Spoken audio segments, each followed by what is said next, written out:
Petrol और diesel का consumption कम से कम करें। गोल्ड और सिल्वर अगले आने वाले 1 साल तक कम से कम खरीदें। कंपनीज को यह हिदायत कि वर्क फ्रॉम होम पे ज़्यादा ध्यान दें और फैमिलीज को यह हिदायत कि वो अपनी फॉरेन ट्रिप्स को लिमिट करें। यह सब प्राइम मिनिस्टर ने कहा और हम सब देशवासियों ने सुना।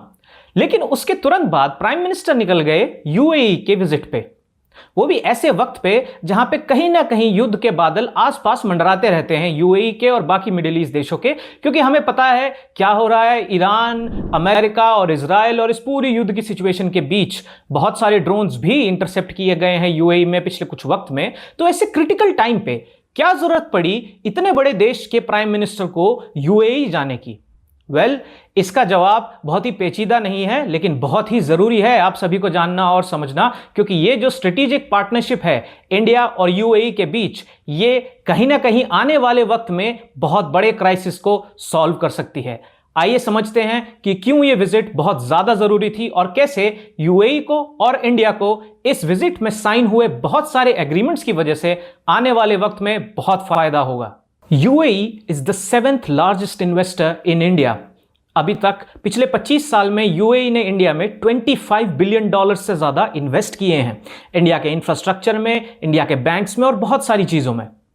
इसी के साथ साथ मैं आपको यह भी बता दूं कि इंडिया और यूएई के बीच जो नॉन ऑयल ट्रेड है वो 2030 तक एज पर researchers and financial pundits $100 billion को भी क्रॉस कर सकता है। प्लस अभी 2025 तक ही इंडिया और यूएई के बीच जो ट्रेड है वो $70 बिलियन ऑलरेडी क्रॉस कर चुका है।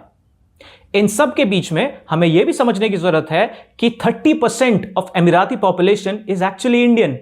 तो वो जो एक्सपैट्रिएट्स हैं, जो एनआरआईज हैं, वो बाहर से इंडिया में जो पैसा बेचते हैं अपनी फैमिलीज के लिए, वो बहुत लार्ज एक्सटेंट पे इंडियन इकोनॉमी को पॉजिटिवली अफेक्ट करता है, बूस्ट करता है।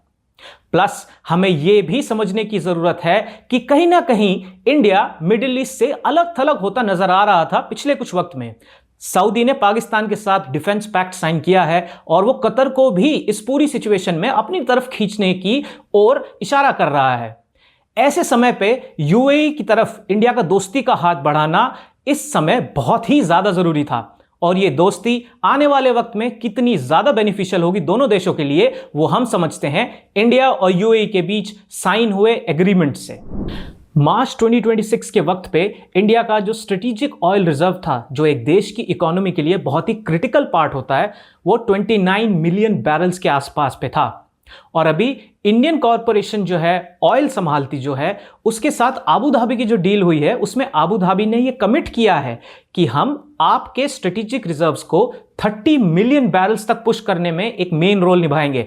आप सोचिए, अकेला यूएई इंडिया की जो ओवरऑल स्ट्रेटेजिक ऑयल रिजर्व्स है उसको 30 मिलियन बैरल्स तक पुश करने के लिए तैयार है। आगे आकर, आगे बढ़कर ये खुद कमिट कर रहा है कि इसमें हम आपकी पूरी हेल्प करेंगे।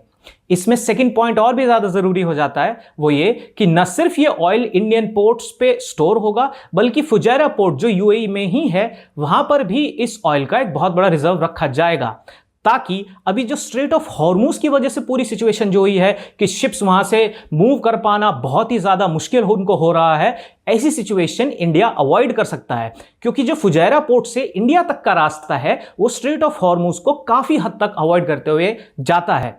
अनटिल अनलेस यूएस ये दिमाग में ठान ले कि ये पूरी की पूरी जो चैनल है इंडिया से फुजैरा पोर्ट तक, इसको हमें ब्लॉक करना है, स्ट्रेट ऑफ हॉर्मूज की वजह से एटलीस्ट इस पूरी सिचुएशन में प्रॉब्लम्स क्रिएट नहीं होंगी। हाँ, यूएस इस पूरी सिचुएशन में प्रॉब्लम क्रिएट कर सकता है, बट फॉर नाउ एटलीस्ट ये एक बहुत ही बड़ा पॉजिटिव फैक्टर है कि इंडिया का बहुत बड़ा ऑयल का रिजर्व फुजैरा पोर्ट पे भी सेफली स्टोर्ड रहेगा, जो कि स्ट्रेट ऑफ हॉर्मूज को अवॉइड करते हुए इंडिया की तरफ ऑयल के बैरल्स लेके आ सकता है।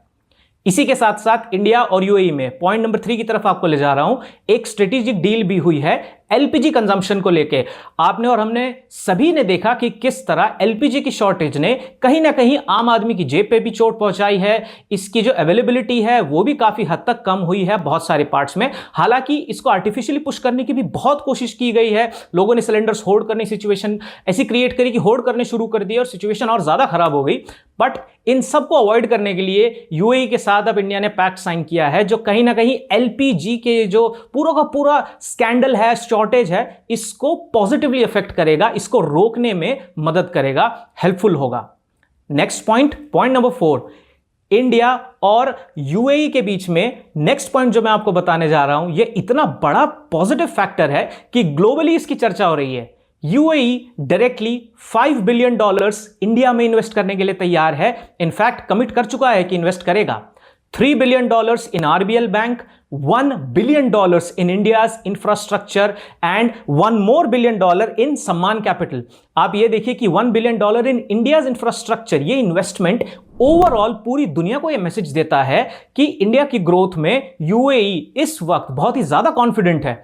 वो जानते हैं कि अगर $1 बिलियन वो इंडिया के इंफ्रास्ट्रक्चर में इस वक्त डालते हैं तो आने वाले वक्त में यूएई के लिए ये एक्सट्रीमली पॉजिटिव रिटर्न्स देगा, पॉजिटिव रिजल्ट्स देगा।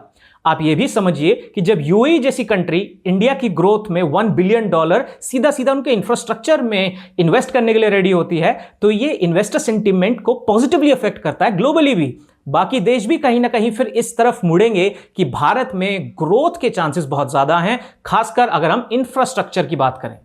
पॉइंट नंबर 5, इंडिया और यूएई के बीच में डिफेंस पैक्ट्स भी साइन हुए हैं, जिसकी वजह से मैरीटाइम सिक्योरिटी, साइबर सिक्योरिटी जो इस वक्त पे एक्सट्रीम इंपॉर्टेंस पे है, इंडिया को सर्वेलेंस में, अपनी बाकी टेक्नोलॉजीज में जो हेल्प की ज़रूरत है, जो R&D की ज़रूरत है, वहाँ पे यूएई इन्वेस्ट करने के लिए, हेल्प करने के लिए, अपने ब्रेन्स को इंडिया के साथ शेयर करने के लिए और इंडियन ब्रेन्स को अपने यहाँ लाने के लिए भी रेडी हो चुका है।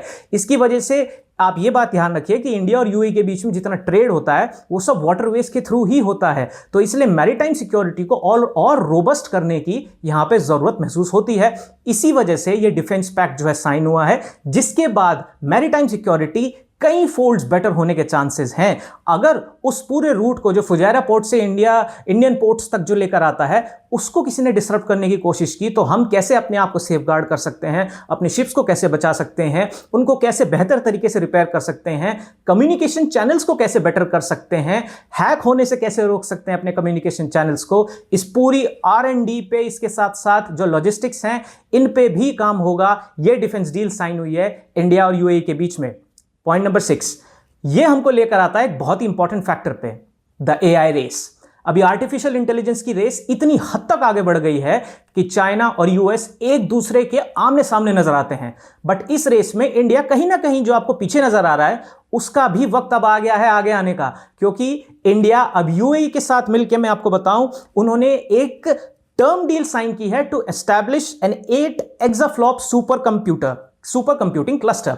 अब इस क्लस्टर की वजह से इंडिया भी कदम रखने जाएगा एआई रेस में बहुत ही ज्यादा स्ट्रांगली। यूएस इस वक्त पे रूल करना चाह रहा है पूरे वर्ल्ड को अपने एआई सिस्टम्स के साथ। उनको काउंटर करने के लिए चाइना है जो रिवर्स इंजीनियर करके उन्हीं के टेक्नोलॉजीज सस्ते दामों पर पूरी दुनिया को देता है, और यूएस को कॉर्नर करने की कोशिश कर रहा है। अब इन दोनों के बीच, क्योंकि इंडिया इस वक्त ना चाइना पे ट्रस्ट कर सकता है ना ही यूएस पे ट्रस्ट कर सकता है, we need to develop our own AI systems. उसी वक्त पे इंडिया को यह भी समझने की जरूरत है कि हमारे सिस्टम्स बहुत ज्यादा आउटडेटेड और पीछे ना हो।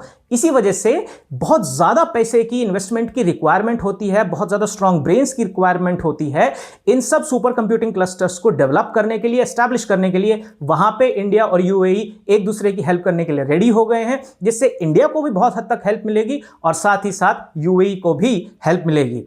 इसके बाद अब हम आते हैं लास्ट पॉइंट पे, पॉइंट नंबर 7। इंडिया और यूएई के बीच मैत्री इनिशिएटिव भी साइन हुआ है। अब ये मैत्री इनिशिएटिव क्या है? ये डिजिटाइज कर देगा बहुत सारी प्रोसेसेस को, ट्रेड को, जो अभी इंडिया और यूएई के बीच हो रहा है। आप और हम सभी जानते हैं कि पेपर वर्क में कितना सारा सामान पोर्ट पर अटकता है, कितना ज्यादा लॉजिस्टिकल चैलेंज बहुत सारी कंपनीज को फेस करना पड़ता है, इसमें मिलियंस ऑफ डॉलर्स का नुकसान होता है। अब इस प्रोसेस को स्ट्रीमलाइन करने के लिए डिजिटाइज करने की तरफ दोनों देश जा रहे हैं। इससे ट्रांजैक्शंस हो, पेपर वर्क हो, बहुत सारी फॉर्मेलिटीज जो हैं वो डिजिटल एस्पेक्ट की तरफ ट्रांसफर हो जाएंगी, मैनुअल ना होने की जगह। इसकी वजह से कहीं ना कहीं इंडिया और यूएई के ट्रेड रिलेशंस और ज्यादा रोबस्ट होंगे, बिजनेसेस को बहुत ज्यादा फायदा होगा, और ओवरऑल इंडिया और यूएई की जो डेवलपमेंटल अभी स्पीड है वो बहुत हद तक और ज्यादा इंक्रीज होगी। देखिए, UAE have got oil and at the same time they've got the brains how to develop their country.